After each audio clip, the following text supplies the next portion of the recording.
He was a poet, didn't know it. Did I rhyme there? Not much, but a touch. Oh, okay.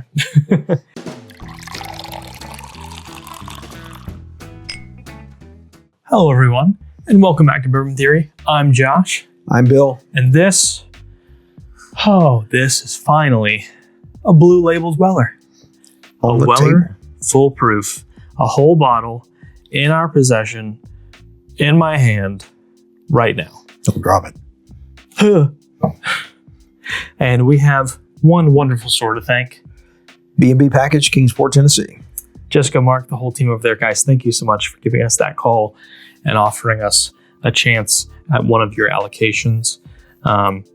You got this for me. You kind of just disregarded a lot of the other options. I did. There were other options I could have gone for. Yeah, you could have got backups of a thing or two. And I could have gotten a couple of things that we didn't have. I wound up getting one of them just a little ways down the road. Yep. But you know that I have been wanting to own a bottle of this for a while.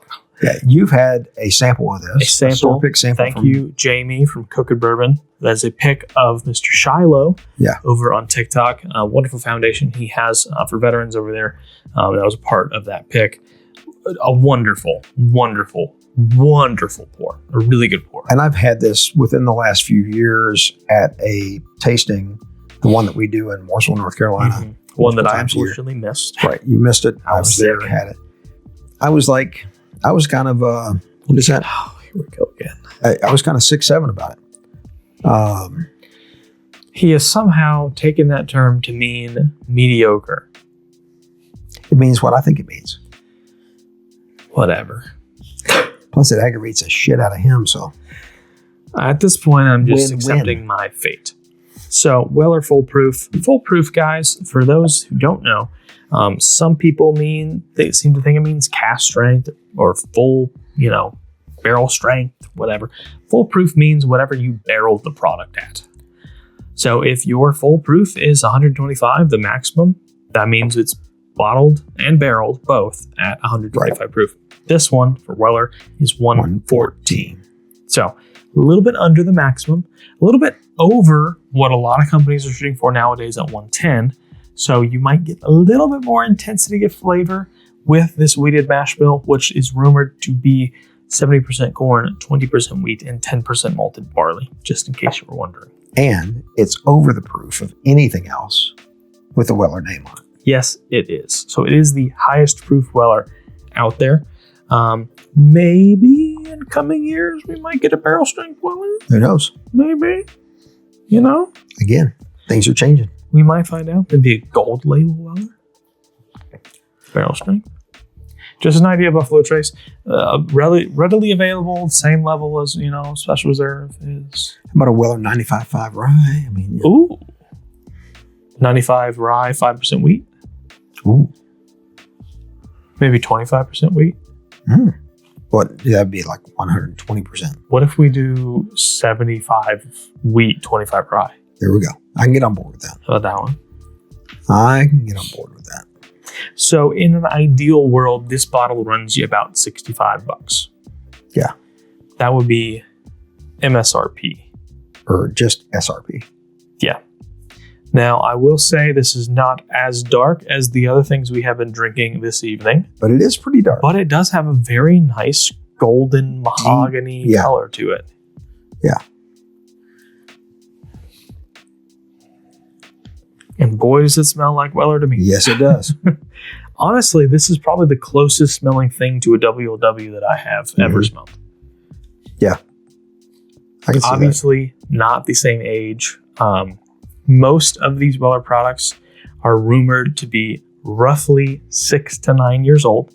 WLWs are typically a minimum of 12. So obviously there's a significant difference in age between those two statements. To me, this should come out somewhere between around a Stagg Junior. I'm still going to call it Junior. I don't care. That's what it is, really. And a WLW. Yeah, it's that perfect middle ground. Yeah. Because it's a little bit more, it's about the same price as a Stagg Junior is nowadays. Yeah. This is the miniature version of WW as Stagg Junior is to GTS. There's a little ethanol on the nose of this. Tiny touch. And this is This was a fresh crack, but it has been open for at least 20 minutes. 20 minutes, 30 minutes, something like that. So honestly, I'm getting those cherry notes. I get it. Yeah. I'm also getting a very nice butterscotch. I'm also getting a little grape, which you don't normally get off the higher proof Buffalo Trace. Yeah. Cherry tends to be the most common note I get on those. I do sometimes pick up cherry on their rye mash bills, but much more often I get it on the wheated. Yeah. Grape is the more common fruit note that I get on the rye mash bills, but this one does have a little hint of both. And this just hits up there as it is, as a slightly higher proof 107 without as much cinnamon. Yeah, there is no spice on the nose to speak of. There's a touch of oak, and maybe there's some oak spices there. Yeah. But there's no cinnamon, there's no pepper, there's no nutmeg, there's no allspice, there's no cardamom, none of that. None of that at all. No clove. It smells delicious. Did we? Yeah. Thank you for being a subscriber yet.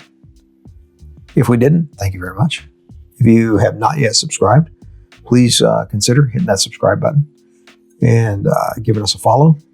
Hit that thumbs up, like, drop us a comment. We love to hear from you, and we love to reply. So follow that link in the description to our Patreon. There you go. If you're interested in getting more of us. And however, let's be honest, crazy you might be. Who wouldn't? You know what I'm ready for?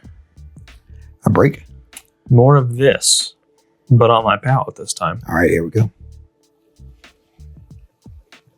So that really hits pretty good. But there's some wheat funk. Yeah. And that wheat funk plays into a little bit of tannic oak too. Yeah, a little tannic, a little astringent, a little bit. First sip. Yeah, first sip on a fresh cracked bottle. That proof is coming in. Yep. Not getting a ton of oak coming back. There's some there. There's some there on the back palate. But not a ton. And unfortunately, I'm not on the first sip getting much of anything other than ethanol and oak. Yeah, I did get some sweetness there, like a cherry on it. If it was there for me, it did not last long. It's just underlying 3 or 4 other things. So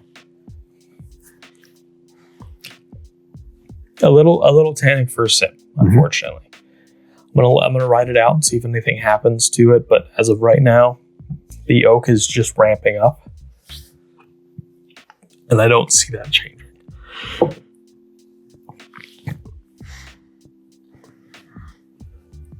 No change.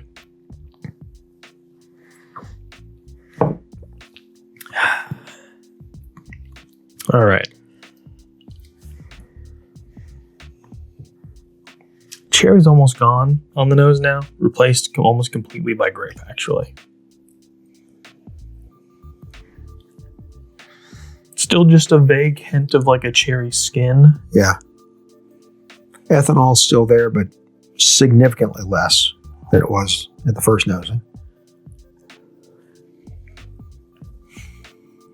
Oak comes through in the nose a little more as well. There's also a little honey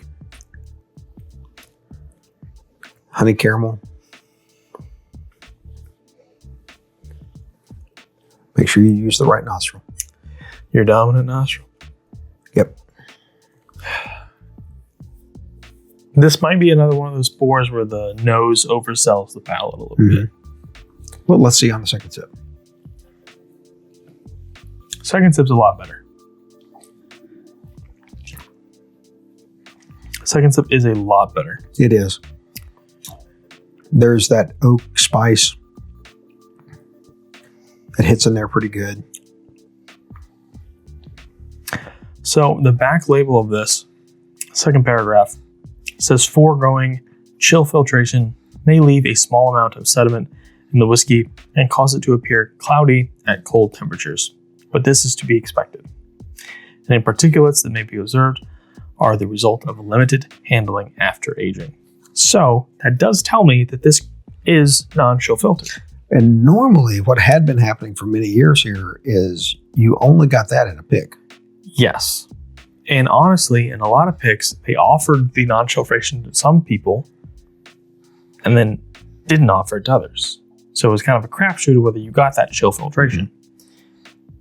And I will say, especially after you agitate the bottle a little bit, there is a touch of cloudiness to it. Yeah. Not much, but a touch. So seeing that on the back of the bottle. He was a poet, didn't know it. Did I rhyme there? Not much, but a touch. Oh, okay. Seeing that on the bottle, I like that. And I'm going to choose to believe that that's true. Mm-hmm. The second sip, considerably better than first. Yes. A lot more of that sweetness, definitely getting that cherry and that grape notes coming through. Still getting a little bit of tannin there. Touch on the finish, on the back palate. A little bit on the mid as well, but that faded pretty quickly. But a nice bit of also caramel / vanilla kind of sweetness mingling with that fruit. Definitely still a little wheat funk there. Yeah, definitely for sure. For sure.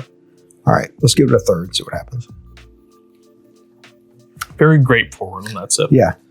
Yeah. The tannins are a little bit more pronounced on the third sip. Really? There. I'm thinking it's a little tiny bit less. It's more tannin on the front end and less on the back this time.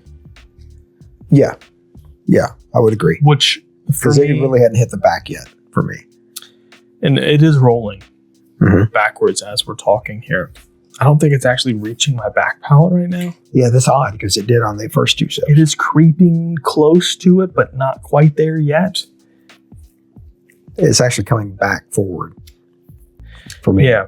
I would be interested in doing a versus between Foolproof and 107 and just seeing the differences between them. Yeah. Because as of right now, I don't know if I could say I like this more than 107.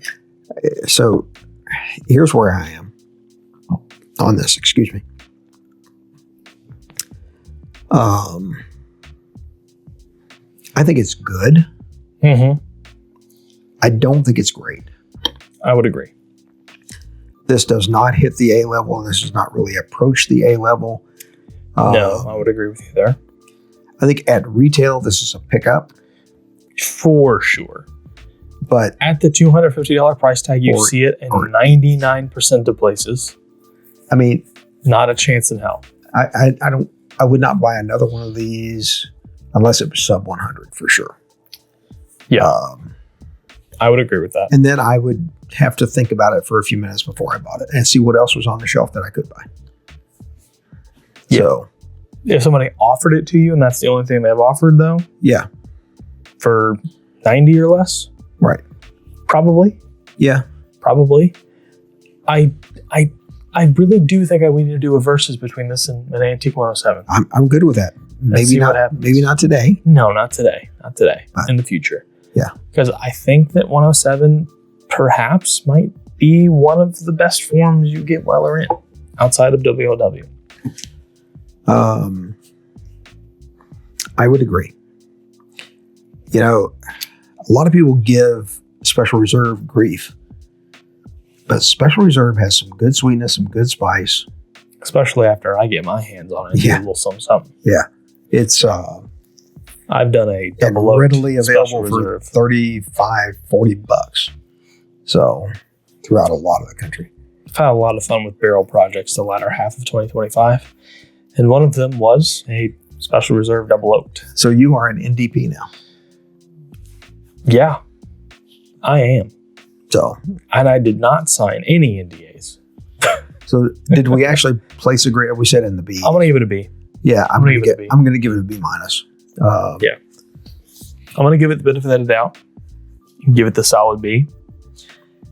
And when we put it head to head, well, honestly, if we ever get the chance to own the Weller Rainbow, if that day ever happens to happen, because it's only going to happen if it happens at MSRP. Yeah. Or close enough to it. Well, I mean, we've got everything except for CYPB and single barrel. And I just don't chase the single barrels. No. Although there's too much variation. There's a small chance that we have an outside shot at one. Okay. Andy? No, that passed. Okay, never mind. That passed. Thank you, though, Andy. Never mind. But there was considerably more of it available this year. Considerably more. Yeah. And then, honestly, I think that's where we're kind of leaning in the coming years, that there's a chance that our own personal, no backups, Yeah. Weller Rainbow plus a WOW could happen. It's not just Buffalo Trace. I mean, I don't chase blends because it's single barrel. I don't chase E.H. Taylor single barrel because it's single barrel. And I've been burned a few times on it. And I'm not going to chase Weller single barrel because of, I mean, if I pick it up for $65, okay, great. But I'm not going deep on it. No. So I've had, in the last 10 days, I've had 2 bottles of E.H. Taylor single barrel, and I passed them on to friends for retail. I'm not trying to make any money on them. That's not what it's about. Just, what if it's something you want? Great. And that bourbon caramel will come back around at some point as well. So, I have had everything but single barrel. I have had the pleasure of trying CYPB. I have too. Yeah. And I will say that I might prefer CYPB, at least the one that I had, more than this particular batch. Oh, for sure. And honestly, the one that I had, I preferred it to 107 as well. I think I might have as well. It was actually, it was like 95 proof. Yeah. I prefer most of them. It was pretty darn good. Most of them to 12.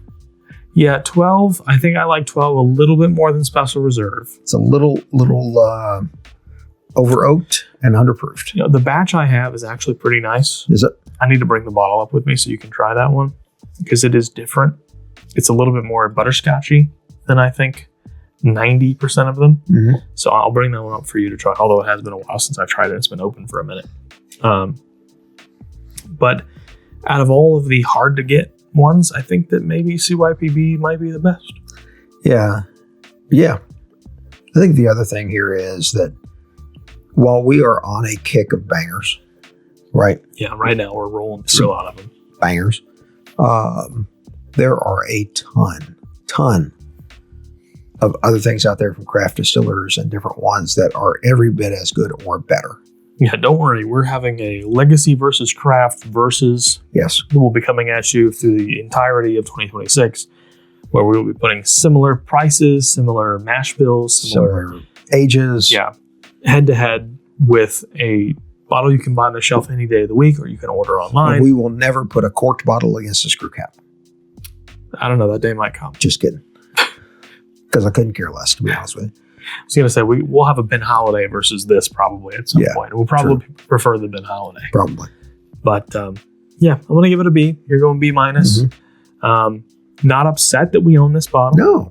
Not upset. I will be happy to see how it opens up. I do think it will get better as it opens. I just don't know if we're ever going to get to the point where this thing is anywhere near as good as Shiloh's Pick. Well, the other thing I'm not upset about is that a store that we frequent, that we tell others about, got business from us, helping them. In fact, the day I was there, we had a subscriber who was there and was buying, several bottles, several $100 worth. I hope your wife's not watching. What was his name? Keith. Yeah. What's up, Keith? But that's what it's about, though, is sharing the knowledge. Yeah. We don't withhold. Look, none. If we have a good store and we have a relationship with that store, we're not going to sit there and not tell you about that store. Well, we don't even have to have a relationship with them. I mean, we know we're cutting ourselves off at the knees in some cases. Yeah, of course. By telling about it. Of course. But we're not going to sit here and bogard our honey holes. Right. Because the fact of the matter is, we don't need every single bottle that might come available to us. We would very much like for everyone else in the world to have the opportunity to try as many of the great whiskeys that we have the opportunity. And the same thing that we're going out and telling you about these stores so that you can frequent them if you have the opportunity. Hopefully you guys will tell us about some of the stores too. Yeah. But I'm also telling those stores about bottles that they don't have and brands they don't have. And saying, hey, look into these, bring them in. They're outstanding. You can highly recommend them. Bring them in and you'll sell them. And they do. So, anyway, we're trying to share it both ways. Every which way. Yeah. So, anyway, like a good bourbon, our videos get better with time. And as always, take care of yourselves.